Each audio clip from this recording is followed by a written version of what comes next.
যারা দেশ বিরোধী তাদের সঙ্গ না দেওয়া উচিত, অভিভাবকদের বার্তা পরিবহন মন্ত্রী অর্জুন সিং এর। যাদবপুর বিশ্ববিদ্যালয়ে বুধবার এবিভিপি এসএফআই সংঘর্ষে উত্তপ্ত হয়ে ওঠে। পরিস্থিতি সামাল দিতে বিশাল পুলিশ বাহিনী ঘটনাস্থলে পৌঁছায়। বৃহস্পতিবার সকালে নিজের বাসভবনে বসে গোটা ঘটনা নিয়ে একাধিক মত প্রকাশ করেন রাজ্যের পরিবহন ও শ্রম দপ্তরের মন্ত্রী অর্জুন সিং। তিনি বলেন, অতি বামপন্থী ছাত্র সংগঠনগুলো দেশ বিরোধী কার্যক্রমের সাথে যুক্ত থাকে।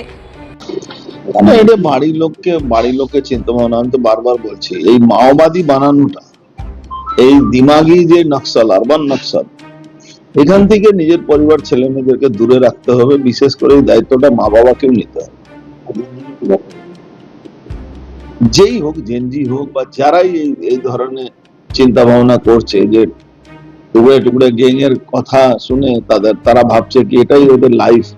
আমার মনে হচ্ছে এটা লাইফ না। ওদের লাইফ আছে ইঞ্জিনিয়ার হওয়া, ওদের লাইফ আছে ডক্টর হওয়া, ওদের লাইফ আছে দেশকে সেবা করা। ওদের লাইফটা এই নিজের